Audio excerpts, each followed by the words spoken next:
कौआ, तुलसी, ब्राह्मण, फल्गु नदी व गाय को मां सीता ने श्राप दिया था। यही कारण है कि गया में आज भी तुलसी का पौधा नहीं उगता है। ब्राह्मण कभी भी संतुष्ट नहीं होते हैं।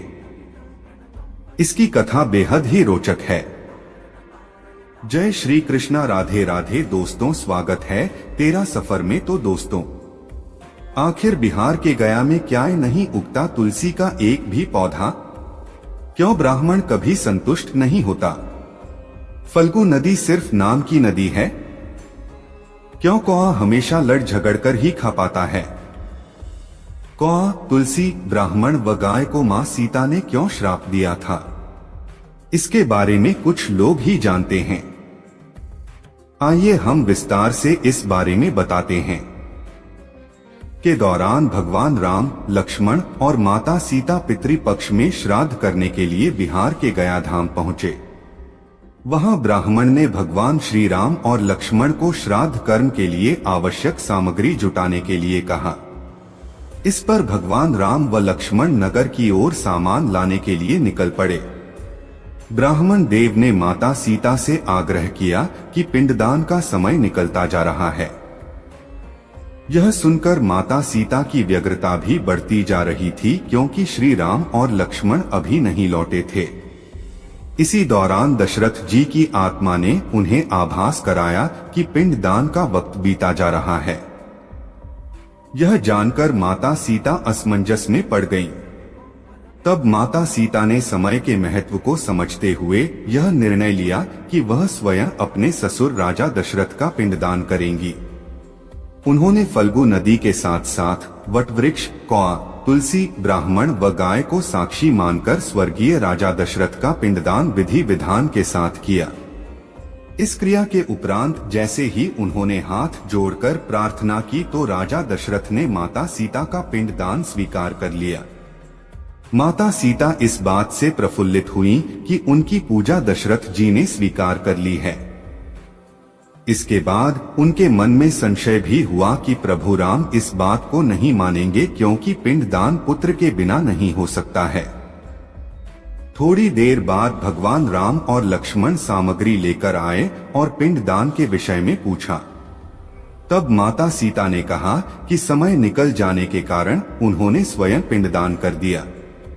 प्रभु राम को इस बात का विश्वास नहीं हो रहा था कि बिना पुत्र और बिना सामग्री के पिंडदान कैसे संपन्न और स्वीकार हो सकता है। इसके बाद माता सीता ने कहा कि वहां उपस्थित फल्गु नदी, तुलसी, कौआ, गाय, वटवृक्ष और ब्राह्मण श्राद्ध कर्म की गवाही दे सकते हैं। भगवान राम ने जब इन सब से पिंडदान किए जाने की बात सच है या नहीं पूछा, तब फल्गु नदी, गाय, कौआ, तुलसी और ब्राह्मण पांचों ने प्रभु राम का क्रोध देखकर झूठ बोल दिया कि माता सीता ने कोई पिंडदान नहीं किया है। वटवृक्ष ने सत्य कहा कि माता सीता ने सबको साक्षी मानकर विधि पूर्वक राजा दशरथ का पिंडदान किया है। पांचों साक्षी के झूठ बोलने पर माता सीता ने क्रोधित होकर उन्हें आजीवन श्राप दे दिया। फल्गु नदी को श्राप दिया कि वह सिर्फ नाम की नदी रहेगी, उसमें पानी नहीं रहेगा। इसी कारण फल्गु नदी आज भी गया में सूखी है। गाय को श्राप दिया कि गाय पूजनीय होकर भी सिर्फ उसके पिछले हिस्से की पूजा की जाएगी और गाय को खाने के लिए दर बदर भटकना पड़ेगा। आज भी हिंदू धर्म में गाय के सिर्फ पिछले हिस्से की पूजा की जाती है। माता सीता ने ब्राह्मण को कभी भी संतुष्ट न होने और कितना भी मिले उसकी दरिद्रता हमेशा बनी रहेगी का श्राप दिया। इसी कारण ब्राह्मण कभी दान दक्षिणा के बाद भी संतुष्ट नहीं होते हैं। माता सीता ने तुलसी को श्राप दिया कि वह कभी भी गया की मिट्टी में नहीं उगेगी। यह आज तक सत्य है कि गया की मिट्टी में तुलसी नहीं फलती। और कौआ को हमेशा लड़ झगड़ कर खाने का श्राप दिया था। कौआ आज भी खाना अकेले नहीं खाता है।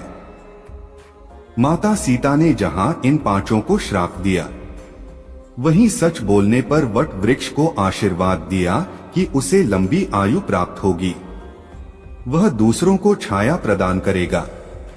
पतिव्रता स्त्री उनका स्मरण करके अपने पति के दीर्घायु की कामना करेगी।